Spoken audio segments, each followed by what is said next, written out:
ये कहानी जो इलेक्ट्रोमैग्नेटिक स्पेक्ट्रम की है, इलेक्ट्रोमैग्नेटिक स्पेक्ट्रम, इसमें कोई लॉजिकलिटी नहीं है. You need to learn everything on this slide. ठीक है जी. सो इसमें कोई फॉर्मूला नहीं है, इसमें कोई और लॉजिक नहीं है, ये है रट्टे वाली कहानी. आपको रट्टा लगाना पड़ेगा जो भी इस स्लाइड पे है. So learn everything on this slide. This is the best I can tell you. I'll tell you tips and techniques to easily memorize stuff. लेकिन इलेक्ट्रोमैग्नेटिक स्पेक्ट्रम के सवाल सॉल्व करने का और कोई तरीका नहीं है सिवाय रट्टा लगाने के. ठीक है, because there is no other logic की कहानी है इसमें. You just need to give like रट्टा लगाना पड़ेगा. ठीक है जी. पेपर 1 में हमेशा इलेक्ट्रोमैग्नेटिक स्पेक्ट्रम का सवाल आएगा. ठीक है जी. पेपर 2 में इतना कोई खास आता नहीं है. बहरहाल कुछ एक दो पार्ट्स आ सकते हैं. They will be expecting you to know some of the things. तो वो चीजें हैं सारी. बट पेपर 1 में लाजमी आता है इसके एक सवाल तो आएगा. एक दो सवाल आते हैं पेपर 1 में. तो ये इलेक्ट्रोमैग्नेटिक स्पेक्ट्रम को हम जरा डिस्कस कर लेते हैं. इसमें क्या क्या याद रखना है, क्या क्या है ये इलेक्ट्रोमैग्नेटिक स्पेक्ट्रम है क्या, पहली चीज तो. ठीक है जी. अच्छा, इलेक्ट्रोमैग्नेटिक स्पेक्ट्रम जो है वो आपका is number 1, it is group of transverse waves. ठीक है जी. ये एक ग्रुप है, एक स्पेशल ग्रुप है ऑफ ट्रांसवर्स वेव्स, जिसको हमने एक ग्रुप बना लिया है and they have very similar properties. ठीक है, तो these are all transverse waves. ठीक है जी. इलेक्ट्रोमैग्नेटिक स्पेक्ट्रम में जो भी वेव्स हैं वो सारी की सारी ट्रांसवर्स वेव्स हैं. And number 2, they travel at 3 into 10 to the power 8 in vacuum. You also need to remember these. ठीक है, तो ये दो बड़े जरा इंपॉर्टेंट पॉइंटर्स हैं जो इनको डिफाइन करते हैं. ठीक है जी. एंड ये इनके बारे में दो मेजर पॉइंटर्स हैं that basically define these things. ठीक है, they're a group of transverse waves, all of them are transverse and they travel at 3 into the power 8 in vacuum. ये इनकी प्रॉपर्टीज है. And let's go over the discussion of अब now इस जो electron spectrum में है, you have around I think 8 है या 7 है. There are 7 to 8 kinds of waves. ठीक है, I'm going to write them down. मुझे वैसे तो याद नहीं होती. I'll write them down for you. अच्छा, now I'm going to write down and then I'm going to discuss कैसे इसको याद करना. So सबसे पहला जो वेव आती है इसमें that is रेडियो वेव. ठीक है, रेडियो वेव्स पहली है आपकी. फिर उसके बाद आपके पास आती हैं माइक्रोवेव्स. ठीक है जी. Then you have microwaves. Obviously micro और वेव्स के बीच में स्पेस नहीं होता, लेकिन जस्ट लिखने के लिए कर रहा हूं. उसके बाद आपके पास आती हैं infrared waves. You have infrared waves. Then आपका चुन्नू मुन्नू सा विजिबल लाइट का स्पेक्ट्रम है. देन आपके पास जो है अल्ट्रावायलेट है. देन आपके पास एक्सरेज है. और फिर उसके बाद आपके पास क्या है, उसके बाद आपके पास है गामा रेस. कितनी हो गई है ये? 1 2 3 4 5 6 7 ये तकरीबन वेव्स हैं जो पूरा इलेक्ट्रोमैग्नेटिक स्पेक्ट्रम को बनाती हैं. All of them are transverse and all of them travel at 3 into the power 8 in vacuum. ठीक है जी. So first of all you need to memorise them try to memorise them in this order. But I can give you a small shenanigan. ठीक है, जो पता नहीं क्या बोलते हैं इस चीज को, कुछ लफ्ज होता है इसका, मुझे याद नहीं है लफ्ज क्या होता है, लेकिन you can memorize this through this memorizing this sentence. तो सेंटेंस क्या है कि raging Martians invaded Venus using X-ray guns. ठीक है, so using X-ray guns. मैंने कभी किस तरह से याद नहीं किया क्योंकि I never required this, लेकिन this is for you if you do require this. तो रेजिंग, रे R से रेडियो, मार्शियंस M से माइक्रो, I से इंफ्रा, V से विजिबल लाइट, U से अल्ट्रावायलेट, X से एक्सरेज, G से गामा रेज. ठीक है, तो ये this you can remember this. अगर ये याद नहीं होता ये लाइन याद रख लो, इससे फिर पूरा ऑर्डर भी याद रहेगा. और बड़ा इंपॉर्टेंट है कि you remember the order like this he. ठीक है जी, क्योंकि अगर ऑर्डर इस तरह से याद कर लोगे तो ऑटोमेटिकली आगे की चीजें जो है वो बहुत आसान हो जाएंगी कैसे वर्क आउट करना. अच्छा, now the next thing we need to discuss about them is their wavelengths. ठीक है, किस किस वेवलेंथ पे ये जो है दे एक्सटेंड ओवर. ठीक है, you all know they will travel at 3 into the power 8, लेकिन इनकी कुछ हुदूद है, मतलब कुछ वेवलेंथ की लिमिट्स हैं जिसके बीच में ये रहती है. ठीक है, so radio waves are typically between 10 to the power 3 to 10 to the power 0. ठीक है, यानी 10 to the power 3 meters to 10 to the power 0 meters तक you have radio waves। ठीक है, इसी तरह पर माइक्रोवेव्स क्या होती है? माइक्रोवेव्स होती हैं 10 to the power 0 से they are about till 10 to the power -3। Infrared are 10 to the power -3 से लेके 10 to the power -6। Then visible light जो होती है ये होती है 10 to the power -6 पे ही इसका पूरा का पूरा स्पेक्ट्रम होता है। So it is completely eight 10 to the power -6। उसके बाद आपके पास अल्ट्रावायलेट है। अल्ट्रावायलेट आपकी कहाँ है? अल्ट्रावायलेट आपकी 10 to the power -6 से they are till 10 to the power -8। X-rays जो है वो आपकी 10 to the power -8 से they are till 10 to the power -10। And gamma rays जो है वो आपकी 10 to the power -10 से they are at 10 to the power -12। And yes, sadly you will have to memorize all of these wavelengths। ये किस किस wavelength पे होती हैं। अच्छा, now what is the way to remember these? सबसे पहले तो remember this order using this sentence, या if अगर ऐसे याद हो जाए, मुझे तो ऐसे याद हो जाता है। ठीक है ना, उसके बाद आप लोगों को याद रखना है, आप लोगों को ये याद रखना है कि जो वेवलेंथ्स का जो ट्रेंड है दैट इज अ वेरी अच्छा सा पैटर्न है। पैटर्न क्या है? पैटर्न ये है कि शुरू में there all decreasing by 3। So basically 10 power 3 से 10 पावर 0 तक, देन 10 पावर 0 से स्टार्ट होता है, 3 से डिक्रीज कर 10 पावर -3 तक, देन पावर -3 से स्टार्ट करता है और 3 से डिक्रीज करके 10 पावर -6 तक जाता है टिल विजिबल लाइट। ठीक है, विजिबल लाइट वो पॉइंट है जो 10 पावर -6 पे है। तो उससे पहले वाले यानी रेडियो माइक्रो इंफ्रा वो 10 पावर मतलब 3 से डिक्रीज करके आ रहे हैं, उनकी वेवलेंथ 3 से डिक्रीज हो के आ रही होती। ठीक है, अच्छा, visible light is at 10 to the power -6। Visible light वाला क्रॉस कर लोगे फिर वेवलेंथ जो है वो -2 से होने लग जाती है, यानी 10 to the power -6 से 10 to the power -8 तक। ठीक है, तो -2 10 to the power -8 -2 करोगे 10 to the power -10 तक जाओगे तो 10 to the power -10 तक X-rays. Then gamma rays 10 to the power -10 से -2 करोगे 10 to the power -12 तक जाओगे। ये पूरी कहानी है। This is an easy way to remember. 3 का गैप विजिबल लाइट से पहले, फिर विजिबल लाइट के बाद 2 का गैप है। ऑर्डर याद रखोगे ऑटोमेटिकली वेवलेंथ सारी वर्कआउट हो जाएंगी। ठीक है, and there is always enough time to do a bit of ख्वारी and try to recall properly. अच्छा, दूसरी कहानी जो इसमें मैंने समझानी है आप लोगों को, मैंने बड़े पेक्यूलियर तरीके से अंदाज से ये लिखा है। ये जो वेवलेंथ और ग्रेटर देन, लेस देन और इक्वल टू के साइन जो मैंने लिखे हैं वो मैंने बड़े पेक्यूलियर अंदाज से लिखे हैं। मैंने क्या लिखा है? मैंने ये लिखा है कि ये जो वेवलेंथ है ये 10 to the power 3 से बड़ी है। यानी मतलब इस बात का ये है कि 10 to the power 3 is the boundary of it. 10 to the power 3 वाली पूरी मतलब it's not 10 to the power 3 को इंक्लूड नहीं कर रहा है, ये 10 to the power 3 के बाद से, यानी 10 to the power 2 पूरा इंक्लूड करता है, 10 to the power 1 पूरा इंक्लूड करता है और 10 to the power 0 पूरा इंक्लूड करता है क्योंकि वो उसके इक्वल टू लगा। सो इसमें 10 to the power 2, 10 to the power 1 और 10 to the power 0 तीनों इसमें जाती है। ठीक है, इधर 10 to the power 0 को इंक्लूड नहीं करता, ये 10 to the power -1, -2 और -3 तीनों को ये इंक्लूड करता है माइक्रोवेव्स वाला। ठीक है, इंफ्रा को 10 to the power -4, -5, -6 ये तीन चीजें इंक्लूड करती है। ठीक है, सो ये जो बाउंड्री लगाई हुई है पहले वाली बाउंड्री जो है, this thing is not included in this is just for describing the boundary. So ये आपको याद रखना है। ठीक है, लेकिन मैं ये फिर भी यूं क्यों लिखवाता हूं? Because some of the MCQs में there is a bit of thing obviously. अब जैसे इलेक्ट्रोमैग्नेटिक स्पेक्ट्रम में ये ऐसा नहीं है कि बिल्कुल एग्जैक्ट चल रहा होता है, ऐसी बात नहीं है। कुछ ना कुछ 10 to the power 3 की वेवलेंथ भी है, लेकिन बिल्कुल खत्म की मतलब बिल्कुल बाउंड्री की ट्रांजिशन वाली होगी। ठीक है, तो for generalize sakes and for average के पर्सपेक्टिव्स के लिए this is a good average, this is a good thing to remember.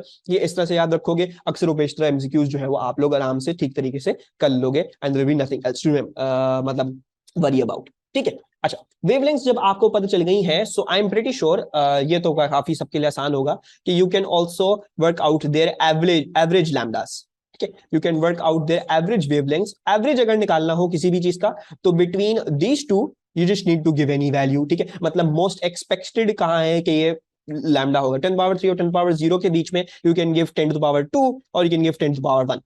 ठीक है, इसका जो एवरेज लैम्डा होगा I am going to give 10 to the power -2। इसका एवरेज लैम्डा क्या होगा? 10 to the power -5 होगा। ठीक है, फॉर एग्जांपल। तो but just safely take a value between them. ठीक है, 10 to the power -6 ये तो 10 to the power -6 ही होगा। इसके बीच में वैल्यू लोगे 10 to the power -7 आएगी, इसके बीच में वैल्यू लोगे 10 to the power -9 आएगा और उसके बीच में वैल्यू लोगे 10 to the power -11 आएगा। ठीक है जी, तो ये आपका एवरेज लैम्डा की कहानी है। अच्छा, अब एवरेज लैम्डा बदल गया। Now if they ask you for an average frequency about them, इनकी फ्रीक्वेंसी बता दो एवरेज, तो वो कैसे बताओगे आप? वो भी कोई मुश्किल कहानी नहीं है। एवरेज फ्रीक्वेंसी, ठीक है, you do not need to memorise the frequencies. Frequency आप निकाल सकते हो, दैट इज नॉट हार्ड। वो कैसे आएगी भाई, अगर आपको एवरेज लैम्डा पता है, या even if you know the extremes of the lambda, तो v equals to F lambda, v की वैल्यू पता है, सारी 3 × 10⁻⁸ पे चलती हैं।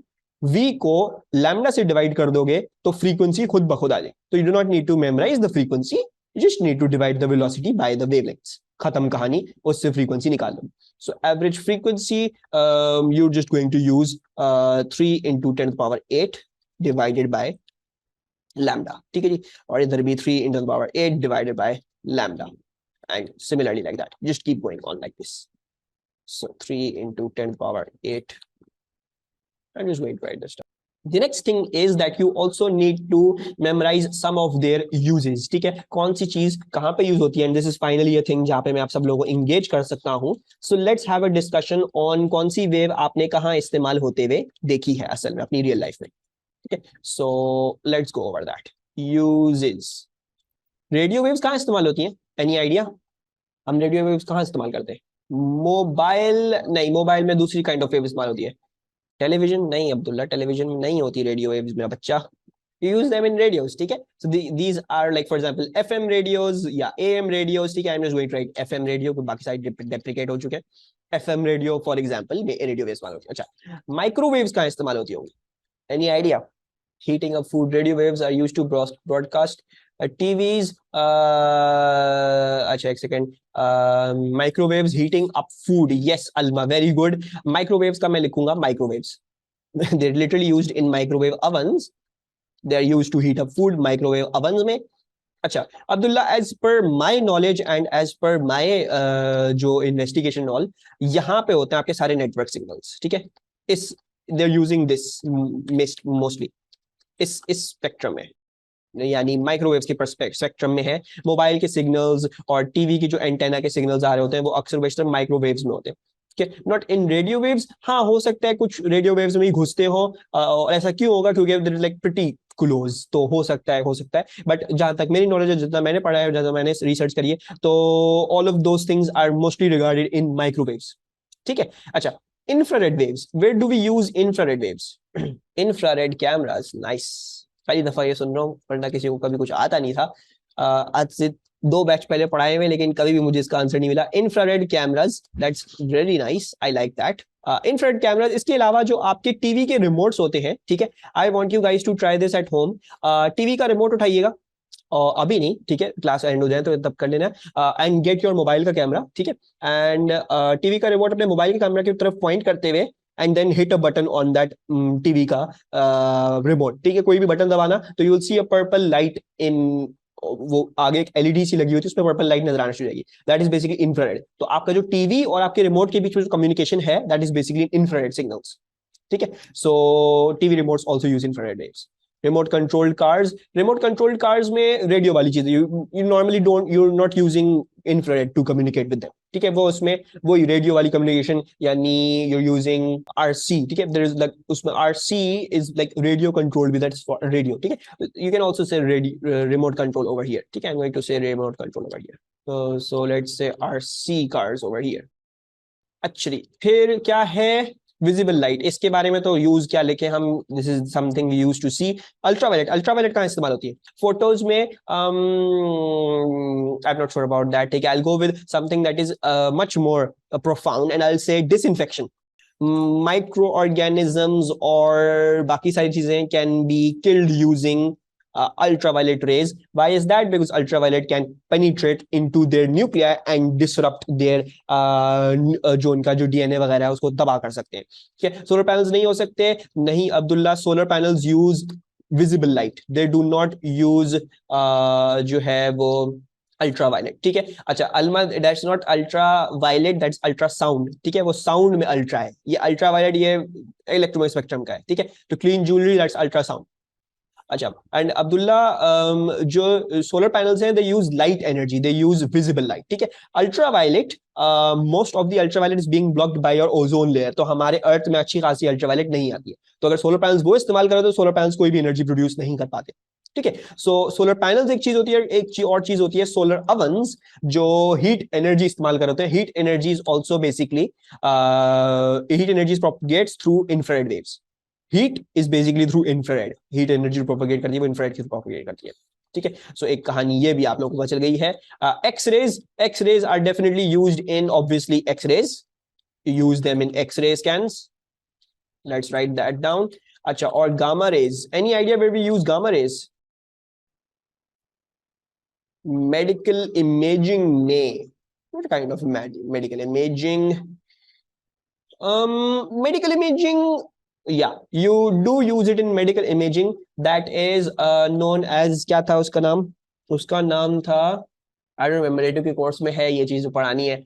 But you are correct, it is नहीं, रेडियोथेरेपी नहीं कहलाती, इट्स कॉल्ड रेडियोथेरेपी भी है, दैट्स गुड। कैंसर ट्रीटमेंट है, ठीक है, एक कैंसर ट्रीटमेंट लिख सकते हो, ठीक है जी। इसके अलावा you can also write detecting radiation, so like गाइडर काउंटर्स वगैरह में, ठीक है, डिटेक्टिंग रेडिएशन या लीकेजेस, ठीक है। तो अगर कोई गैस पाइपलाइन फट जाती है कहीं से और उसका पता नहीं चल रहा होता कि वो कहाँ से फटी है, तो उसमें हम ऐसे पार्टिकल डाल देते हैं जो गैमा रेज इमिट करते हैं, तो and then you scan it with very good detector और पता चल जाता है कहाँ से वो पार्टिकल्स निकल रहे हैं।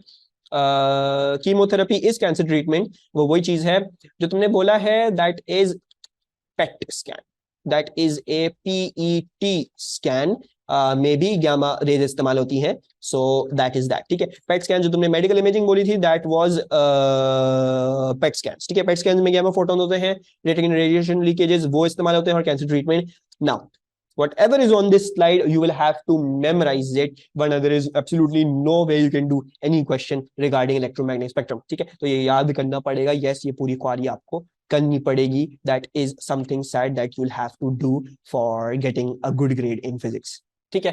सो अब कुछ इलेक्ट्रोमैग्नेटिक स्पेक्ट्रम के सवाल देख लेते हैं, ठीक है। इसमें एक चीज बड़ी वो देखेगी, साफ तौर पे देखेगी कि इसमें रट्टे के बगैर कोई सवाल नहीं हो सकता है, ठीक है। We discuss this last time, ठीक है। अभी तो मैं आप लोग की हेल्प कर रहा हूँ, जैसे जैसे आप लोग ये सब चीजें याद कर लोगे, फिर जब पीरियड कर रहे होंगे तो फिर I will be expecting you guys to answer more for me, ठीक है। अच्छा जी, फिर क्या कहते हैं आपको, सबसे पहले सवाल आपके लिए ये है कि the diagram shows a cathode ray oscilloscope display of an electromagnetic wave. ये कैथोड रे ऑसिलोस्कोप का डिस्प्ले है इलेक्ट्रोमैग्नेटिक वेव का।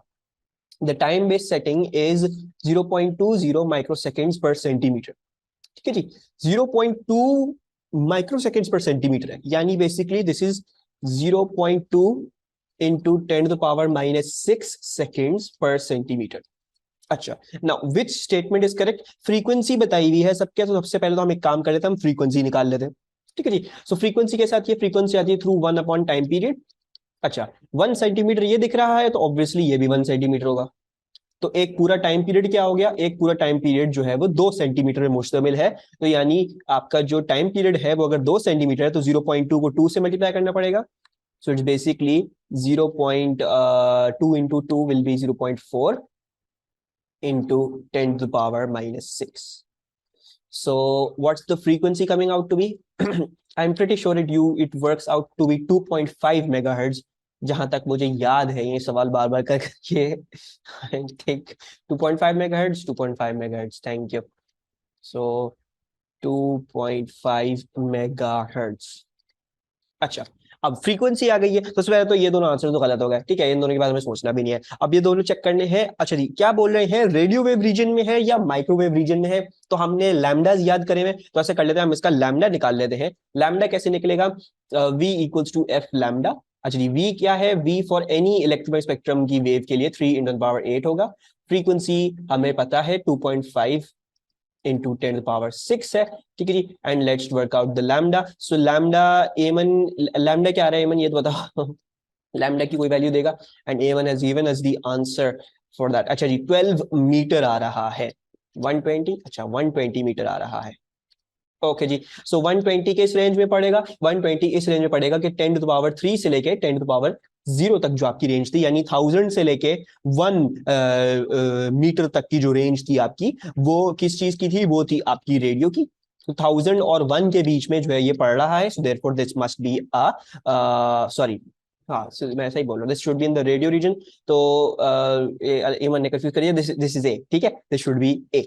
सर में आगे सबको कोई प्रॉब्लम नहीं? तो ये बेसिकली, अब देखो इसमें ये चीज याद करनी पड़ी, ठीक है। ये मतलब there is no way you can do any of these questions without memorising what the electromagnetic spectrum is, ठीक है। तो there is no way you can do that. तो इसका आंसर जो है वो हमारे पास क्या आ रहा है, ए आ रहा है।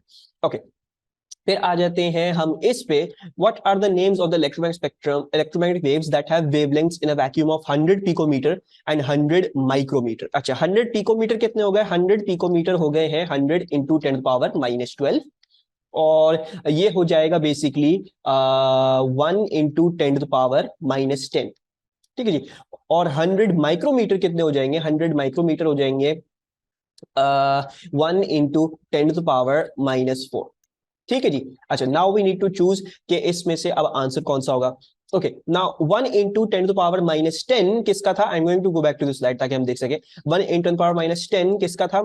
अच्छा, now it's included in both X rays and gamma rays. अच्छा, एक्स रेज की जो मतलब एक्स रेज इंक्लूड दिस -10 वाली, ये -10 प्रोबेबल नहीं है कि इसमें -10 गामा रेज में आपको मिले, ठीक है। So this is most probably going to be an X ray, ठीक है। सो ये जो -10 वाली आई है, this is most probably an X ray, और 10⁻⁻4 is going to be easy, क्यों, बिकॉज हमें पता है 10⁻3 से लेके 10⁻6 तक कौन सी थी, वो इंफ्रारेड थी, ठीक है जी। सो 10⁻3 से 10⁻6 was infrared, so basically the answer should be option C, X rays 100 picometres हमारी सब कुछ लाइन अप कर रहा है, और ये इंफ्रारेड इसमें लाइन अप कर रहा है, ठीक है। Even if you had a bit of a problem between the gamma rays and X rays, ठीक है, देखना, ये जरूर देखना कि there will still be somewhat of a thing to work out दूसरी तरफ से, ठीक है। अच्छा, ये मुझे जरा याद पड़ रहा है कि मैंने ये जो है वो इलेक्ट्रोस्पेक्ट्रोमेट्री नहीं करवाया है, तो ये जरा मैं आप लोगों को करवा दूं, मेरे दिमाग से निकल गया उधर। अच्छा, विजिबल लाइट तो मैंने आप लोगों को उधर डिस्कस करी थी, ठीक है जी। विजिबल लाइट में भी आपको 3 और लैम्डास जो है वो याद करने हैं। तो वो 3 लैम्डास क्या है, ओके जी। सबसे पहला जो लैम्डा आपको याद करना है, वो याद करना है रेड लाइट का, ठीक है जी। Then you also need to know the lambda of a green light, और आपको जो है ब्लू लाइट का लैम्डा भी याद करना है, ठीक है जी। चलिए, रेड लाइट का लैम्डा क्या होगा, रेड लाइट का lambda is typically 780 nanometre, 700 nanometre, you can write that, ठीक है। 780 नैनोमीटर्स, 780 नैनोमीटर्स। ग्रीन क्या है, green is 550 nanometres, and blue is approximately 450 to 400 nanometres, मैं 400 नैनोमीटर्स लिख रहा हूं। अच्छा, दूसरी बात आप लोगों ने क्या याद रखनी है भाई, ये मिस्टेक नहीं कर दीजिएगा, इंफ्रारेड आती है फिर विजिबल आती है, तो विजिबल में भी रेड लाइट होगी 10⁻⁻6 वाली, ठीक है जी। फिर जैसे जैसे आप अल्ट्रावायलेट में जा रहे हो, तो अल्ट्रावायलेट के करीब वाली ब्लू होगी, ठीक है। So just keep that in mind, green is the आपकी average frequency of visible light, ठीक, एवरेज वेवलेंथ। तो अगर आपको कोई पूछे कि हमें जो है वो एवरेज बता दो विजिबल लाइट का कहां पड़ता है लैम्डास में, so that is green light, ठीक है जी। बिकॉज आई होप सबको याद हो कि रेनबो में रॉइक वेव होता है, इट इज रॉइक वेव, ठीक है जी। सो ये red, orange, yellow, green, blue, indigo, violet, red जो है वो यहाँ ऊपर वाला है, इंफ्रारेड से मिलता हुआ रेड है, ब्लू के साथ मिलता हुआ अल्ट्रावायलेट है, एंड बिल्कुल बीच में, विजिबल लाइट के बिल्कुल बीच में जो है वो ग्रीन है 550 नैनोमीटर्स का, ठीक है जी। सो ये भी आपको जो है वो याद करने हैं। अब देखोगे ऑब्वियसली विजिबल लाइट का जो भी स्पेक्ट्रम था वो 10⁻⁻6 में था, तो इस पे और भी थोड़ा सा हमारे लिए आसान हो गया, क्योंकि जो रेड लाइट वाले आंसर्स दिए हुए हैं ये 10⁻⁴ कभी मर के भी नहीं हो सकते थे, ठीक है जी। विजिबल लाइट का स्पेक्ट्रम ही 10⁻⁻6 पे है, so this is most definitely, ये वाले जो आंसर्स थे वो तो रॉन्ग थे, ठीक है। तो automatically also always keep trying to cancel out certain answers जो फॉर श्योर हो, आपको पता हो, ठीक है, क्योंकि फिर आपको सिर्फ सिलेक्ट करने पड़ जाएंगे, उसमें से प्रोबेबिलिटी कम हो जाती है। अगर नहीं भी आ रहा आंसर, तो प्रोबेबिलिटी, मैथ्स जो है वो बड़ी अच्छी चीज है, प्रोबेबिलिटी कम कर दो आंसर गलत करने की, तो आंसर मोस्ट प्रोबेबली सही होगा। अच्छा, the table lists possible orders of magnitude of the wavelengths of some of the principal radiations of the electromagnetic spectrum. Which row shows the correct orders of the magnitude of the wavelengths? So microwaves, infrared, ultraviolet, and X-rays. Which one should we go for? Okay, so you remember 3 to 0 क्या था? It was radio. ठीक है. Then 0 to -3 क्या था? That was micro. ठीक है जी. Then -3 to -6 क्या था? That was infra. -6 पे visible है. -6 to 8, -8 is going to be ultra, and -8 to -10 is going to be X-ray, and -10 to -12 is going to be gamma. So I feel like सबने answer दिया है, and सबने कहा है C, microwaves 10⁻⁻2, ठीक है, infrared is -6, ठीक है, ultraviolet is -8, and X-rays is -10. This does look like the correct thing. Let's just still make sure. अच्छा, सो डेफिनेटली ये तो नहीं है, ठीक है, क्योंकि इसमें माइक्रोवेव्स वाली जो है वो गलत है, ठीक है। And if we look into आपकी जो अल्ट्रावायलेट है, तो हाँ ठीक है, दिस शुड बी सी, सही है। अच्छा जी, सो इसमें बेसिकली सी और डी में क्या, बेसिकली ये बस मसला है, ये वाला इसमें माइक्रोवेव्स गलत है, सिर्फ माइक्रोवेव्स ही आइडेंटिफिकेशन पॉइंटर था, 10⁻² में नहीं है माइक्रो, इट इज 0 to -3, ठीक है जी। अच्छा, now last question, state one property of electromagnetic waves that is not common to other transverse waves. तो और ट्रांसवर्स वेव्स जैसे वाटर वेव्स है या स्प्रिंग में या किसी रोप में ट्रांसवर्स वेव बनाते हो, तो इलेक्ट्रोमैग्नेटिक स्पेक्ट्रम और बाकी ट्रांसवर्स वेव्स में क्या फर्क है? व्हाट इज एक फर्क जो आप बता सकते हो डायरेक्टली कि वाटर वेव्स और इलेक्ट्रॉनिक स्पेक्ट्रम, वाटर और लाइट में क्या फर्क है? दोनों ट्रांसवर्स है, लेकिन वाटर की वेव्स में और इलेक्ट्रॉनिक स्पेक्ट्रम की वेव्स में क्या फर्क है? Travel in vacuum at 300 power point in, yes very good, so they travel in vacuum at 3 × 10⁸ metre per second. सो एक इसमें असल में ये जो आंसर में लिखा है इसमें दो चीजें हैं डिफरेंशिएटिंग फैक्टर्स। सबसे पहले वाटर वेव्स इतनी जल्दी जा नहीं सकती हैं, तो यही सबसे बड़ा डिफरेंशिएटिंग फैक्टर इलेक्ट्रोमैग्नेटिक स्पेक्ट्रम का और वाटर वेव्स का, ठीक है। बाकी दूसरी कहानी ये है कि वाटर वेव्स वैक्यूम में से भी नहीं जा सकती है, ठीक है। ऑब्वियसली वाटर वेव, उस वेव को पानी में होना लाजमी है, it can not be in just no medium, उसको पानी में होना जरूरी है। इलेक्ट्रोमैग्नेटिक स्पेक्ट्रम हाउएवर, और वो जो है they can travel through vacuum, ठीक है, क्योंकि उसमें अलग तरीके के पार्टिकल्स जो आप A2 में पढ़ने वाले हो क्वांटम फिजिक्स में। खैर, तो इसमें हमने दो चीजें लिखी है। अगर कोई ये लिख के आता कि they can travel in vacuum, वो भी ठीक था। वो अगर कोई लिख के आता दे travel at 3 × 8 metre per second, वो भी ठीक था।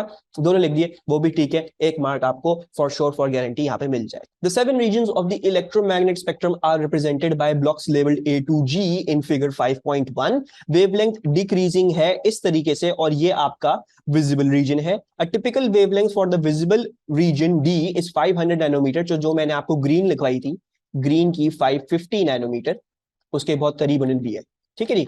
सो इट्स बेसिकली, इसको भी आप थोड़ा नोट कर लें, टिपिकल का उन्होंने बताया है। Then name the principal radiations and give a typical wavelength for each of the regions B, E and F, ठीक है। सो इसको और तरीका नहीं है, वो सिर्फ रट्टा है, ठीक है। अच्छा, ना वेवलेंथ इज डिक्रीजिंग, इधर से वेवलेंथ डिक्रीज कर रही है, सो बेसिकली दिस इज 10⁻³ और ये जाता है 10⁻0 तक।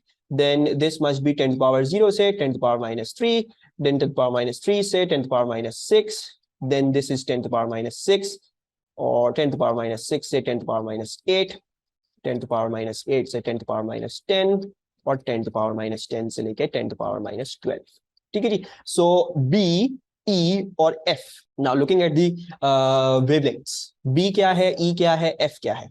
B is microwaves, very good, so B is microwaves. Then E, E, very good, that should be ultraviolet, that is UV, so ultraviolet. And last one, F is X-rays, ठीक है। So now you can clearly see कि there is no other way around these questions, रट्टा लगाए बैर। अच्छा, पूछा आपको typical wavelength बता दो, तो इसमें से बीच की कोई भी वेवलेंथ उठाते हो, 0 से -3, तो मैं लिख रहा हूँ 1 × 10⁻², ठीक है जी। You do not need to be very very specific. इधर आ जाते हैं अल्ट्रावायलेट में, E था, सो -6 और -8 के बीच में, तो 1 × 10⁻⁷ मोस्ट प्रोबेबली इसमें पड़ जाएगी हमारी। और एक्स रेज क्या हो गई हैं, -8 से -10, so 1 × 10⁻⁹। That is the easiest way to go about this, just learn उनकी बाउंड्रीज क्या है और बाउंड्री के बीच में एक वैल्यू दे दो जो उनकी टिपिकल वेवलेंथ होगी, ठीक है। अच्छा, फिर आपको बोल रहे हैं calculate the frequency corresponding to a wavelength of 500 nanometre, तो very very easy, V = F lambda.